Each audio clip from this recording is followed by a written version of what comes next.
broadcasting live from the Business Radio X studios in Houston, Texas. It's time for Houston Business Radio. Now, here's your host. Hello, Houston. Trisha Stetzel here, bringing you another episode of Houston Business Radio. It is my pleasure to introduce you to my guest today, Devin Gambino, CEO and founder of Lendefy. Today, we will be tackling business growth mindset and how right financial systems can give owners their freedom back. So, Devin has more than a decade of experience in finance and entrepreneurship. He's helped over 1,000 business owners scale their operation, manage cash flow more strategically, and make better financial decisions. His firm, which is approved by Visa and as an outsourced CFO provider, is built around the belief that financial clarity should be accessible to every business. Devin is also a proud husband and father, passionate about helping entrepreneurs build businesses that serve both their goals and their families. Devin, welcome to the show. Thanks so much for having me, Trisha. I appreciate it. How's it going? I'm so excited about having you on today. So can you tell us a little bit more about Devin?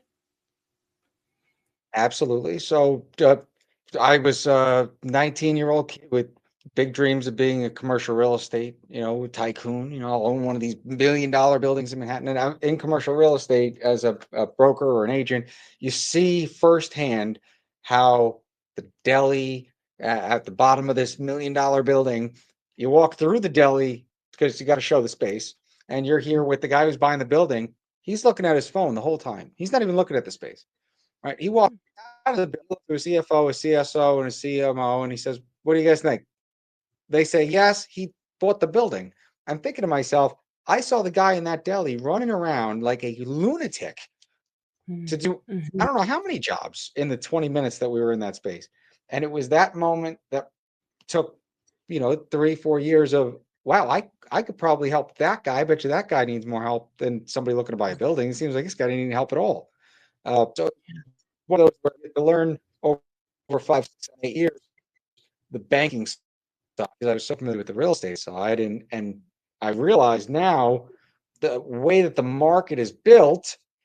You could probably agree with this. The market is built right now as a way for people to be able to access quick money, but the cheaper long-term stuff with the lower rate is so hard to get for so many people. And the business model for companies like mine, I mean, I know there's no audience that's live here, but if there was, and I could ask for a show of hands of people that get a phone call from somebody offering them money over the phone, hands would shoot up across the audience like crazy. And all those companies that offer money over the phone, think about it this way: if you stop borrowing, what happens to the business model? Right? It breaks. So the story of Devin is really a story of trying to give business owners access to liquidity and to knowledge, but have the business model not break when they didn't need to borrow more money. So I came up with this idea of $4.95 a month. It's affordable for most people. 4 to 7 hours a month is all people need for a small to mid-sized business. And if I could give it to them for free somehow, how can I give it to them for free? That's where I combined lending. I said, if I could give them a loan and I get paid by the lender that I got the loan through, then I could reinvest the money the banks are paying me on software and on things that make us have the things needed for us to be worthwhile to pay that $500 a month over the year, right? And so now, we have a shelf of clients back here. You can see the bookshelf of clients, and these are all people with a fractional CFO for across the country. And it's I look at it as a opportunity that many business owners think is out of reach for them, but if you were to take a look at your tax returns from 4 years ago, you would probably notice that now you've added some write-offs that you didn't know you could have 4 years ago, right? You learn every year. We learn every day from the people that we help. So a little bit about Devin is I'm trying to help as many people learn that if you borrow money from somebody who only makes money by you borrowing, that you're going to be in an endless cycle of people that only offer you short-term stuff. Oh my gosh. So I want to dig into this a little bit more and talk about Lendefy. And I know that there's something special about it. There's obviously something special about the business itself, where you went from wanting to be a real estate tycoon to assisting thousands of small business owners with this amazing idea that you have. But talk to me more about Lendefy and where's the name come from, first off, and then we'll dive a little deeper. So I was at a company that, and if you look online, I'm sure everybody here listening, there's so many companies with the word lend in the name, and having the word lend in the name helps for SEO. But I didn't want people to think that we were just like everybody else, trying to just do loans, right? So defied, it was tough to decide between the two, or defiance, finance, right? There were so many things we came up with, but we didn't want it to rhyme. Of course, it's a little silly to have a financial company with a rhyming name. But Lendefy came to mind, and we were lucky that only Lendefy is a company in Canada that does mortgages. So we were lucky that we were able to catch that and keep it in the States for us to do lending.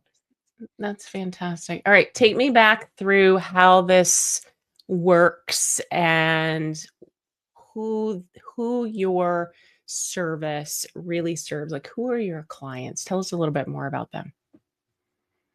I love that question so much because there's clients like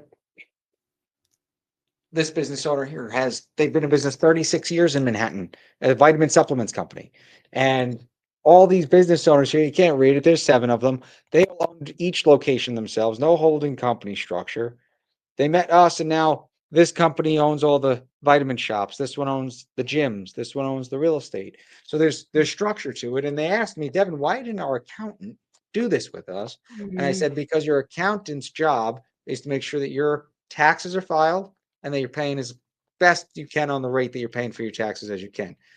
He's not going to make sure that you're paying yourself in the ownership compensation and not the W-2 in 2025, because I know you're going to need to borrow in 2026. You're going to have your 3rd year in business. You're going to be eligible for SBA loans. We want to make sure you got add backs. I can't add back owner W-2. I can add back owner's compensation.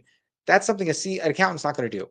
And Yeah. so we don't want to replace people's accountant. And that's the misunderstanding I get a lot is people say, Devin, you want to be my CPA? And I say, I have CPAs on staff, but what I would like to do is work with yours. And so that's how I've been running the business up to this point. 90% of my business has come by way of referral, because I'll speak to somebody, they'll get the CFO service for 3 months at no cost. And then I'll get on the phone with the accountant and I'll say, how tired are you of people treating you like their CFO, but you get paid once a year in April, right?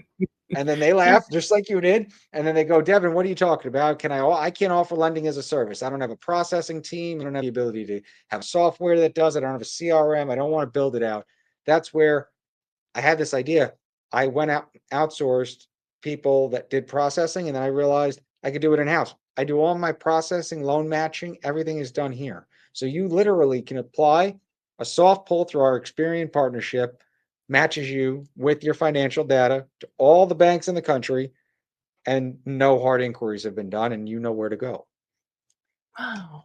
This is amazing. Like, my mind is blown today, Devin, at the work that you're doing, because it fills a void. There's like this gap, and you found it and you filled it, and it's amazing. So let's back up just a little bit. Most people are familiar with CFO, some are not. So let's define, what is a fractional CFO? What do they really do? And when should a business actually consider bringing one in? It's a it's a question of how much help do you have? That Mm, is the answer. No mhm, business owner should be spending more than 4 hours every single week doing tasks that involve finding the next best 0% product, the next quarterly financial report that you run. You might want to use it to lend up. So we're going to try and figure out if we need any equipment in quarter 4 of this year. Like right now, some business owners might be unsure if they're going to have a tax liability. Now is the time to figure out if you're going to, because if you're going to, why not buy the equipment you were going to buy in April now to kick the tax liability away? Right? mm. It's these small decisions over time, and my clients on the shelf here that are millionaires, Brandon Adams is a Emmy award-winning producer, and he's on our board of advisors. He's told me millionaires are made of smart financial decisions, dominoes that stack up over time, that make a pretty short. You're not going to meet a lot of millionaires who knocked over one giant domino and said that was what made everything work. That one thing. It's very uncommon. And so, from to answer what you said, is what does a CFO do? The CFO is doing the things that you're not good at when it comes to finance, right? Because if you were going to do your own marketing, you probably have somebody do your marketing for you, or you would expect worse results. Well, yeah. What happens is people do their own financing and then they don't expect results, and then they can't figure out why they can't get approved anymore. Mm-hmm. Yeah, absolutely. So we've been talking about a lot of tactical things and smart moves and making sure that we're making the right decisions or engaging people when we need something. Can we talk about the mindset around money? So what do you find is the biggest gap between how business owners think about money and how they should think about money? I think this question in particular is going to require me to roll over the whiteboard. Okay. I like I'm it. going to roll over the whiteboard for this one. And don't worry, if you're listening to the show, I promise I will make it just as easy to understand by listening. But I want the numbers to hit home for those that are watching.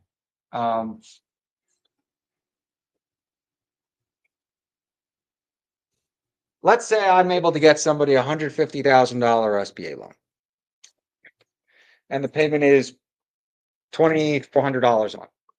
Okay. So $2,400 a month on a $150,000 SBA loan. Well, those payments are going to be $2,388 a month times 12. We're going to have about $121,000 left over. So figure $121K to use. But where'd the rest of that money go? The rest of that money sits in the bank so that the next 12 months of payments don't affect your cash flow. You're making money with their money and your cash flow is not affected. Now, why would you do that though? You can't make money with the money you just put to the side. Right. But in a year from now, all the 121 that you did use, that you used this for salary. You used this for COGS, cost of goods sold. You used it for marketing. You used it for legal. You used it for whatever. This all gets written off on the bottom line of the tax returns, right? Affecting the taxable income. If you're going to use this money and not see the tax benefit for 12 months, setting aside 12 months of payments while you're using the rest of it would make sense so that you could reap the tax benefit before the payment impact. Now, this is part one. Part two is what that business owner did with the 121. He took that $121,000 and put 45,000 of it in a wholly paid life insurance policy that was it was a corporate account. It was a corporate life insurance policy, wholly paid life insurance policy. That 45,000 he did again year 2 and again year 3. Now he didn't not use the rest of it. I think he used 80,000 of it for a job, and then he made a return and put the other 45 in, et cetera, et cetera. But the idea is, this was a long time ago. It's been 4 years now, but on his third year, he had 260 some odd, call it $268,000 in here. But how is that possible? 45,000 times 3 isn't 260. Well, what happens is it builds with the market, and the market builds on this and compounds every single year as you're putting more money into it. Now, you're probably thinking, Devin, you can't access this till you die. So you just locked up his money till the guy passes away, God forbid. Not really, because you can borrow from this as a loan vehicle. And now when you do borrow from it, it's not taxed because it's not income. It's not a loan. It's a loan. It's not income. And when you borrow from this, the rate on it is 5%, which beats the market rates. If you look up what's prime today, prime's at 7. So if I can get you this at 5, people are wondering how, because it's collateralized against the death benefit. And now you could borrow and you're making 7 in the market. So there's actually a spread here. You're still making money. And here's the crazy part. He borrowed 240. And the APY, the 2% spread difference between the 5% and the 7% from the market gains, versus what he was paying. He was making that 2% spread on the whole 268. But how is that possible? He only has 18,000 in there. He didn't take it out. He borrowed against it. So if you can take your money and make it leverageable for, you've heard of Rocket Mortgage before? Mm-hmm. Yes. Yep. Okay. Rocket Mortgage does hundreds of millions of dollars in mortgages. But what they do when they're doing those mortgages that people don't know is they are linking up their bank account to liquidity lines of credit, is what they're called. And it allows them to lend money at interest only while they're waiting for the mortgage payment to be made for its first month's payment. And all their money is still in the bank. They just linked it up to the wholesale liquidity lender to get a liquidity line of credit. Similar to Ramp by Visa, they do 17 to 33% of whatever's in a linked up bank account on a 30-day net term line of credit. That's 0% interest. I offer that to tons of clients. So the biggest mistake people make with money is they think once I got the money, now I can go use it. Once you got the money, figure out the strategy to make the money multiply before its use. Okay, mic drop. I'm just saying. All right, so here's the point where people are like, I really got to talk to this guy. So Devin, what is the best way for people to connect with you or find out more? I would say if you need to reach me because you want to sign up as somebody to send us clients and get paid 30% on the revenue that we generate on the file. So let's say you send somebody to us and made us $10,000, you'd make $1,000 for sending us that account. And it's unlimited. Some people say make up to $50,000 annually. It's unlimited. If you send us one deal that made you $50,000 because it was a $50 million shopping center, so be it. But with that said, I understand most business owners listening are probably not referring us clients. They're probably looking for us to help. And if that's the case, I want you to reach out to Cassidy at Lendefy.com. It's CASSIDY at Lendefy.com, LENDEFIED. If we are in a situation where right now you're watching this, I will give you a link to throw below, Trish, that you could have them click on, and it's a dynamic app link. You'll see what lenders you're matched with in real time based on the answers you're putting. So you know when you get to the end that you're not wasting your time by getting us those documents that we need. You know you're matched. Wow, that's fantastic. Okay, so you guys got all of that. If you're listening, when you get back to your computer, of course, there will be links that you can point and click. We'll also include the link that Devin talked about so that you can see your matches real time, which is amazing. Again, the company is spelled Lendefyed. This is amazing, Devin. Thank you for sharing all of this. Again, I know I said it earlier, but you really do fill a void where a lot of the business owners find confusion or just flack inside of their organizations because there's something missing and you're filling that void. So thank you for making this happen. Yeah. All right. If it's okay, I'd love to talk a little bit more about Devin, right? Both as a founder and a family man, and I know that you are. How do you define success for you today? And how has that evolved since you started Lendefy? So success for me is being able to walk into the office and not feel like at the end of the day, the only one that benefited from my being at work was me. Right. I want to be able to walk out at the end of the day and say, I helped 4 clients get out of a jam. I helped this guy get money for payroll that he would have missed. I would like my people to say, gosh, I learned so much today about using Section 179. I just did a tax training on Section 179, getting the whole write-off in year 1 of its purchase for assets. And I had somebody come up to me, one of my new reps, and he said, Devin, I can't believe how much I've learned in a week. If they were like this in school, I would have loved to take this in high school because it's really life things that they should teach us. And it almost made me think I should maybe do some sort of like when I do the trainings with the people, maybe I record it and post it somewhere. And the information is boundless. It's boundless right now. There's so much information out there. So if I can be one source of truth for people, that would be a huge win for I couldn't tell you how many folks.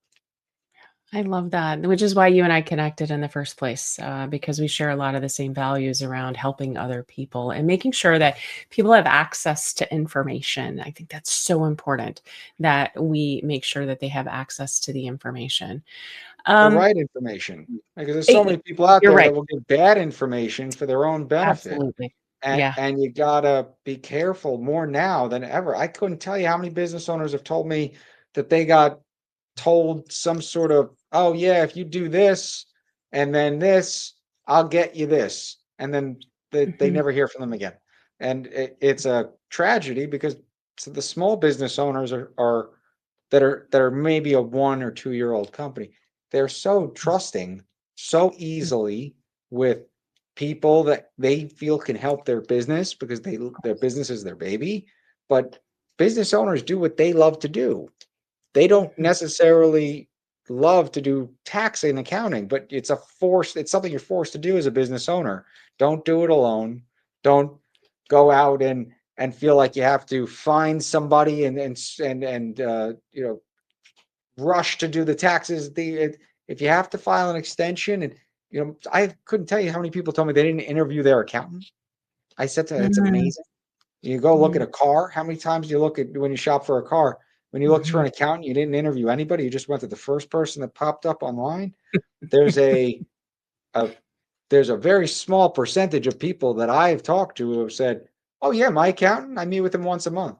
Most people meet with them once a year or once a quarter, if that. And I have found people that are small to mid-sized business owners that have not had a company in their possession in their name for 10 years or more need more support. They Yeah. do. Absolutely. And something that comes to mind as you were talking through that is how many business owners are what I would consider afraid of the numbers, or they bury their head in the sand because they don't want to know what the numbers are or they don't understand them. What would you say to people who are listening today or watching if they really have this nervousness around, well, I don't even want to look at the books. I just want somebody to do my taxes and I'm just going to see how much money's in the bank. What would you say to them? Like, what's the first thing they could do to get more comfortable with loving the numbers? In order for you to want to do the numbers in the back of the books for your own business, you have to, unfortunately, this is something a lot of business owners are going to shake their head right now as they're listening. You have to need the money yourself. As a Mm, business owner, if you don't need the money personally, you're not going to care about the books. You're going to just make sure there's enough money in the account to keep your business running. But if you need to bring home at least 80,000 or at least $120,000 to run your life, you're going to want to care about how those numbers are. And it's going to maybe take a year. Man, I was listening to this radio show and they were talking about this, and I really wasn't listening. And then year goes by and I didn't do the books, and now I owe $100,000 to this tax liability. Where if you would have done the books, you would have known in November or December that liability was around the corner. Why don't I go buy another $60,000 tattoo removal machine? It made me 280 grand this year, and by doing that, it washes this tax liability. mm, But people, like you said, would rather bury their head in the sand for a second and then pop up when the accountant's done with their taxes, and then they're yelling at the accountant. They're upset with him sometimes. mhm, And I've had people call me and say, Devin, it's my accountant's fault. And I'm like, oh my gosh, I hear this all the time. I'm so sorry. Because I assume that it is their accountant's fault. And then I get the tax return and I see it's not the accountant's fault. He did everything he could. You did not realize that you were so profitable and now you're in a pickle. mhm. Yeah, absolutely. And not just looking at the numbers post happening, right? We need to be looking at them to know the health of our business is so important. Okay. Oh, some people, So some as people run their business just to have it oh, though. I'm sure you've met these people. They have a mhm, business just to say they own a business and it's just making enough to get by, but they're not putting money in a 401k. They don't have health insurance. Their people don't have health insurance and they're okay with that. Those are the people that might not need financial guidance. They might need a financial guidance, a conversation around what do you want out of business? Right? People just mm, want to be able to not have a boss but make money. That's okay. But don't have 8 people, 6 people on your staff making $20,000-$30,000 a year so that you can live comfortably, and then they have no benefits, no nothing, and that, you know, dead end job because you wanted to have a company that just worked for you. Yeah. When you could indeed be supporting all of the people who are supporting your business, which is beautiful. Well, not only you could be. I had a gentleman on the phone this morning. He says to me, Devin, I sell everything myself, and my commission for that is mine wholly, and I don't want to bring on anybody else for that reason. That is smart.